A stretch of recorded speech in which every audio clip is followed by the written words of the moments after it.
जतिया ब्रांड है बाबू। जय श्री राम, मैं जितेंद्र विजय भोजपुरी में आपका स्वागत है। आज हम इस वीडियो में बात करने आए हैं निर्भय सिंह जी के बारे में और ट्रेंडिंग स्टार खेसारी लाल यादव जी के बारे में। खेसारी लाल यादव जी का एक गाना का इवेंट था जिस गाने का नाम है कलम चबागलू। गाना काफ़ी सारा काफ़ी हिट है भाई साहब गाना।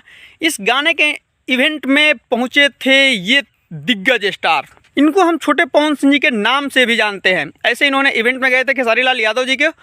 काफ़ी सारे लोग इसमें वीडियो बना रहे हैं कि ये ट्रेंडिंग स्टार खेसारी लाल यादव जी के साथ चले गए।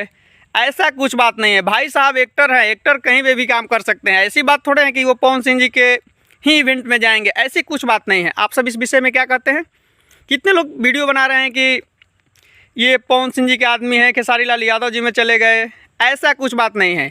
ऐसे अभी पवन सिंह जी का एक गाना आया है जिस गाने का नाम है काला ओढ़नी। इस गाने में भी निर्भय सिंह जी काम किए हैं। एक बार आप वीडियो देख लीजिए। ऐसी कुछ बात नहीं है। जहाँ पे भी कोई भी एक्टर हो, जहाँ उनको काम मिलेगा वहाँ काम करेंगे। ऐसे बात नहीं है कि इनके साथ नहीं करेंगे, उनके साथ करेंगे, ऐसे कुछ बात नहीं है। आप सब इस विषय में क्या कहते हैं? कमेंट सेक्शन में कमेंट करके जरूर बताइएगा। निर्भय सिंह जी इवेंट में पहुंचे थे, लेकिन एक बात और ज़बरदस्त इसमें बताएंगे आप सबको। निर्भय सिंह जी ने एक बार क्या बोले हैं खेसारी लाल यादव जी के बारे में, एक बार आप खुद ही सुन लीजिए। स्टेज पे एकदम खुलेआम बोले हैं, ऐसी कुछ बात नहीं कि छुपा छुपी। एकदम स्टेज पे खेसारी लाल यादव जी के सामने बोले हैं। एक बार आप खुद ही सुनिए।